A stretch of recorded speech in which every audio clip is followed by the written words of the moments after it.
Bonjour, je suis Anissa Aumont. Je suis ici parce que j'accompagne Daniel à faire des vidéos. C'est beaucoup plus intéressant à deux et plus interactif. Donc, Daniel est un très grand ami. Daniel, en fait, est un facilitateur d'autoconscience et accompagne les êtres à se libérer des émotions, des pensées, de toute forme de blocage, du karma. C'est sa spécialité depuis une quarantaine d'années, on pourrait dire, et plus. Donc, et aujourd'hui, le sujet qu'on a choisi de vous parler, c'est la honte, un sujet qui est omniprésent un peu partout. Donc, Daniel, est-ce que tu pourrais nous dire, dans ton vécu, c'est quoi la honte? La honte vient souvent quand on a fait quelque chose et qu'on croit que, disons, c'est pas tout à fait éthique ou on ne sait pas. Donc on fait des choses par ignorance et c'est souvent ça qui amène la honte, enfin, en grande partie. C'est un sentiment finalement, je crois qui est nécessaire parce que il nous permet un peu de nous retirer. Tu sais, parce que quand on a honte, on va comme Ouais. un petit peu se retirer. Et dans ce retrait-là, souvent, il y a des prises de conscience qui se font. Ou une sorte, on va s'enterrer dans quelque chose. Ça prend un petit moment pour, tu sais, comme en souffrir. Ouais. Mais je crois aussi bien l'un que l'autre, s'enterrer à cause de la honte ou en souffrir d'une autre manière, est toujours quelque chose de positif dans le fond, si on ne reste pas dans la honte trop longtemps. Sinon, on aura comme besoin des fois d'une thérapie, de quelqu'un qui nous accompagne. Mais on peut éviter ça, je crois. Parce que, dans le fond, dans la honte, il y a des gens qui ont fait peut-être des choses. Je veux dire, quand on a honte, habituellement, on sait en dedans de nous qu'on a fait quelque chose de pas correct. Oui, Tu sais, oui, oui, on sent qu'on a pris une mauvaise route ou on a l'impression qu'on a pris une mauvaise route. oui, Et l'impression est aussi réelle dans notre pensée que la vérité, finalement. Hein. oui, c'est vrai. Je vois que des fois, il y a des êtres qui vivent les choses et qui peuvent en parler correctement. Oui, j'ai bien connu la honte et ça m'arrive encore. Ouais, ouais. Mais c'est vrai, par moment, on peut penser que c'est comme. Tu sais, il y a des êtres qui vont se détruire parce qu'ils ont honte de ce qu'ils sont, de ce qu'ils ont fait ou de ce qu'ils n'ont pas fait. Ou simplement du fait qu'ils sont, je dirais, aussi timides et puis ils n'osent pas s'exprimer et puis à quelque part, ils pensent que ce qu'ils font n'est peut-être pas en accord avec eux et avec la vie, Mhm, alors que c'est des fois vrai. mhm. Et des fois, c'est des choses qu'ils s'imaginent et qui finalement sont comme minuscules par rapport à des grosses choses que les personnes font et qui, là, ils devraient avoir honte et ils l'ont pas. Tout à fait. Mais souvent, la honte cache aussi, c'est une grande peur du jugement des autres, souvent. On a peur de ce qu'on va recevoir, que les autres vont nous condamner, nous rejeter. Euh, Oui, oui, c'est vrai. La peur du jugement, c'est un grand, grand thème, ça, la peur du jugement. ouais. Car ça vient du manque de connaissance qu'on a de soi, ça vient du manque peut-être aussi de connaissance des choses extérieures de la vie, parce qu'on n'est peut-être pas trop sorti, on n'a peut-être pas eu beaucoup de contact avec les gens, avec la nature, avec les animaux, avec la vie, et qu'on était beaucoup peut-être un grand travailleur, tu sais, que quand on travaille la journée, on n'est que là-dedans, et puis qu'on n'a pas le temps non plus de finalement de vivre ce qu'on a à vivre. Et ça peut amener aussi une sorte de malaise qui peut être compensé par des choses, par exemple la boisson, par donc l'alcool, hein, et puis par les drogues et par beaucoup de choses. Et là, effectivement, il y a une honte intérieure qui est là et qui est souvent voilée par l'anesthésie des produits que l'on prend. Et quand on n'en prend pas, après, la honte va être beaucoup plus intense. Et soit on se prend en main et puis qu'on fait l'effort, soit on continue à se droguer, puis on continue jusqu'au moment où on ne peut plus, et qu'on va se libérer de la honte d'une manière ou d'une autre. Bon, ça c'est un aspect, bien sûr, de la honte, mais je crois que, intimement, que chaque individu en lui a sa part de honte, qui est un élément déclencheur de vie, s'il en prend conscience, et s'il arrive non pas à l'éliminer, mais à la transformer en énergie positive. Et je crois que tout est là.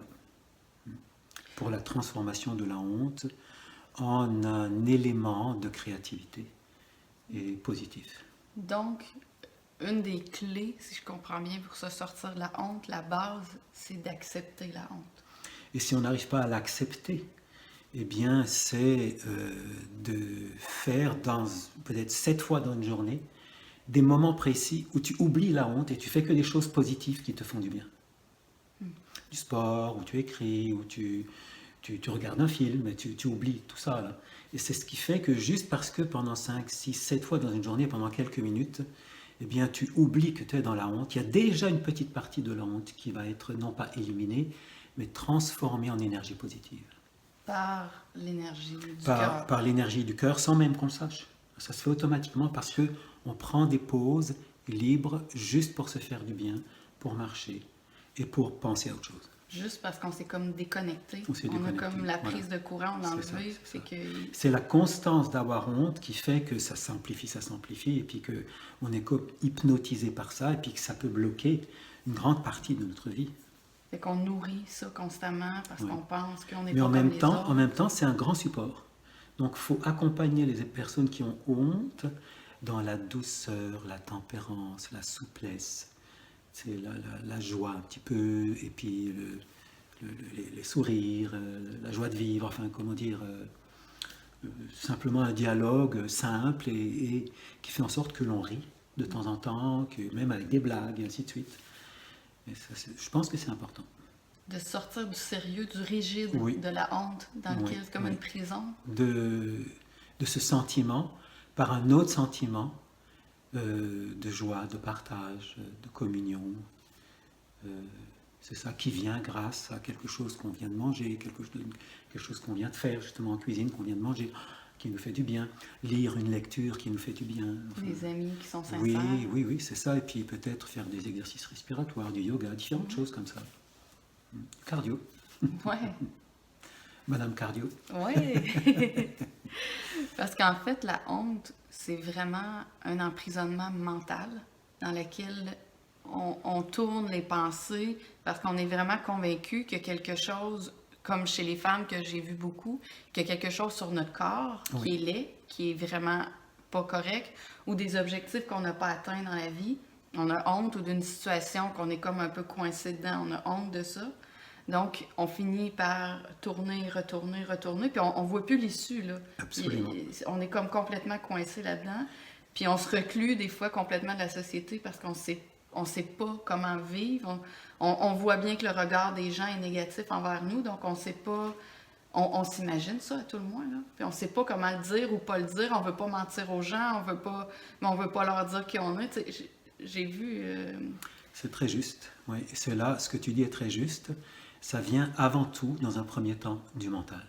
C'est-à-dire de l'attachement à des pensées que nous vivons, mais qui viennent, tout ce que tu viens de dire au niveau du mental est juste, mais tout ça, ça vient des sensations. Ça vient d'un sentiment. S'il n'y avait pas le sentiment, le mental n'embarquerait pas à ce moment-là.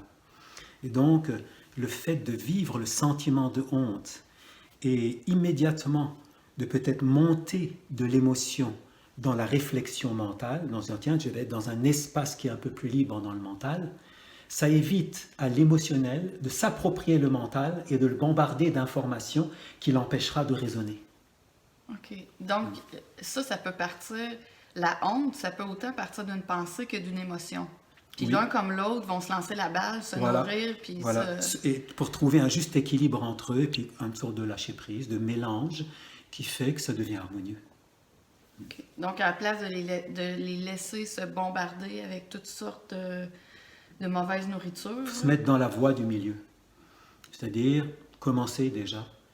Dès qu'il y a quelque chose comme ça qui se passe, je dis stop, je m'arrête là. J'inspire, petit moment de suspension, j'expire. Petit moment de suspension, j'inspire, petit moment de suspension, j'expire. C'est une respiration à 4 temps libre. La seule chose qui compte, c'est de sentir l'air qui entre par le nez et qui sort par le nez dans l'inspire, suspension, expire, suspension. Juste comme ça. Le fait de s'accorder à sa respiration, en se collant au bout du nez, en étant juste conscient là au bout du nez, va assez rapidement calmer le mental émotionnel ou l'émotionnel mental. Donc, peu importe ce qu'on croit qu'on a fait de mal ou de pas mal, il faut l'accepter. Oui. Le souffle, il faut l'accepter parce que le souffle, c'est la vie. Quand tu as honte, tu bloques le souffle. Tu es crispé. Ouais. Quand tu mentalises trop, tu es bloqué dans le mental, tu bloques le souffle automatiquement. Ouais. En bloquant le souffle, tu bloques la vie et tu t'attaches obligatoirement au mental et à l'émotionnel. C'est aussi simple que ça.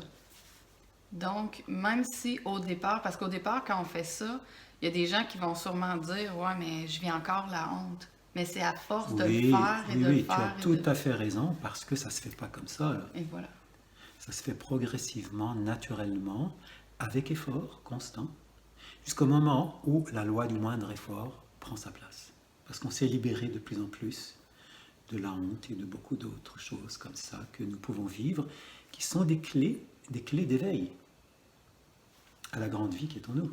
La clé d'éveil est souvent aussi dans la souffrance. J'aimerais dire non, mais quand on souffre, on sait qu'on atteint une limite et on ne veut plus souffrir. Oui. Donc, il y a des gens qui vont prendre le chemin de l'éveil, puis il y a des gens qui vont prendre le chemin de la compensation sans cesse, alcool, drogue, sexe, etc. Mais si on décide de prendre la voie plutôt de l'éveil, on va commencer par comme s'engager dans cette voie-là, puis prendre vraiment une décision de s'en libérer, puis de pas à pas faire... Le premier pas dans la voie de l'éveil, qui permet de se libérer de la honte, eh bien, c'est être présent dans tes mains. Dans tes mains. Plutôt que dans ta tête et dans ton ventre. Les mains, ça vient d'où? C'est comme le prolongement du soleil intérieur et donc des 12 sens. Les 5 sens grossiers et les 5 sens subtils qui ensemble se manifestent parce que tu es présent dans tes deux mains. Donc tu n'as pas les autres sens, tu n'es pas attaché à un sens. Tu es présent dans tes mains, ça favorise l'unité de la présence dans ce que tu fais. Et automatiquement, tout ce qui est là est là. Il y a des petites choses qui s'alchimisent par le soleil intérieur, sans même que tu le saches. Si en plus, tu as confiance et foi en lui, tu le vois comme tu peux le voir, visualiser intérieurement, et que tu le sens, parce que la seule manière de le sentir, c'est qu'est-ce qui fait que la vie est en nous? Eh bien, c'est qu'on est respiré par lui. C'est la fonction automatique de ton soleil intérieur, qu'on appelle l'âme ou l'esprit, ou le corps de lumière, tout ça, appelons-le le soleil intérieur. Il y a tellement de choses qui me viennent en même temps que à partir de ce moment-là, quand tu es là présent en lui, eh bien, qu'est-ce qui se passe? Automatiquement, il y a une partie des émotions et du mental, des pensées et des sensations qui s'illuminent par lui sans que tu le saches, comme ça, tout seul. Et après, tu es comme plus présent, plus reposé, plus calme, plus tranquille, et tu es comme un peu plus observateur des choses que pris dedans, dans les choses. Et la honte, c'est un sentiment dans lequel tu es pris dedans. Ouais.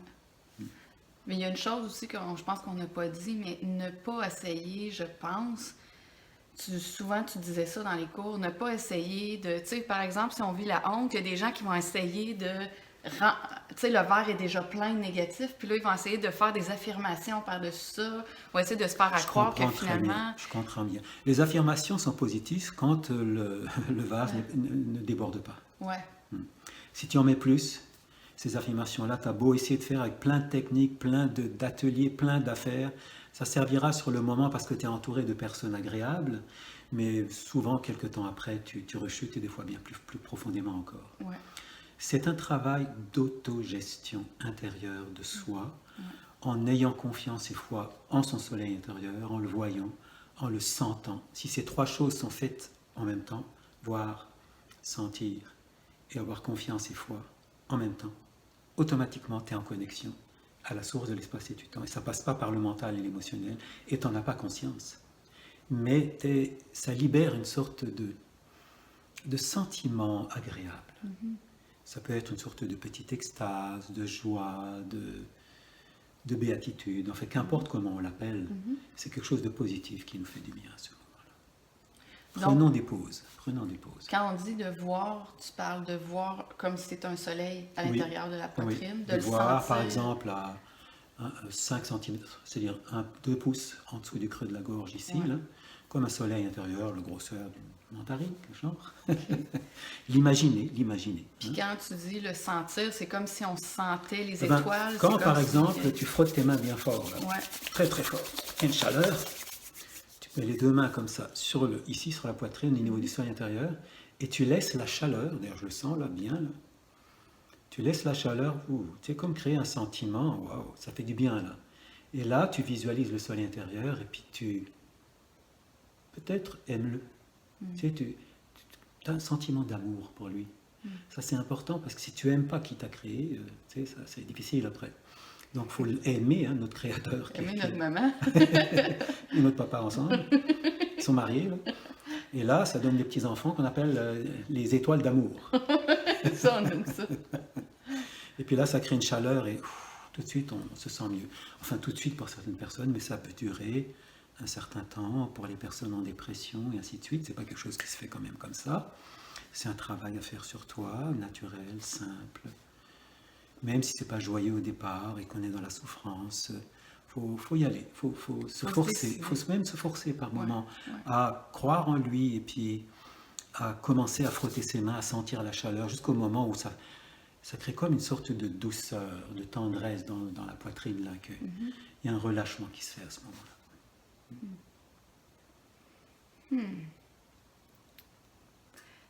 C'était ce qu'on avait à vous partager sur la honte. On espère que ça a pu vous aider. On pourrait vous en parler toute la journée parce qu'il y a beaucoup à dire quand on rentre dans toutes c'est vrai que c'est un sujet extrêmement vaste, mais je pense que le synthétiser de cette manière-là est suffisant. Et puis je pense que chaque être humain, tout le monde, dans la simplicité de ses compréhensions intérieures, va pouvoir y avoir accès et puis se libérer progressivement, si nécessaire, de la honte. Parce que des fois, on a besoin de le vivre un certain temps, parce que c'est peut-être une guidance aussi, d'une certaine manière.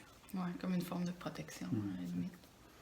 Donc, sur ça, on vous souhaite une très belle journée. Et si c'est difficile pour vous, vous êtes coincé dans la honte, vous avez peut-être besoin d'un guide ou quelqu'un qui vous accompagne, écrivez à Daniel en privé ou vous pouvez écrire en dessous du vidéo.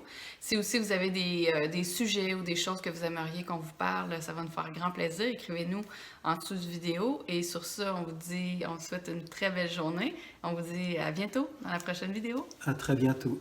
Portez-vous bien.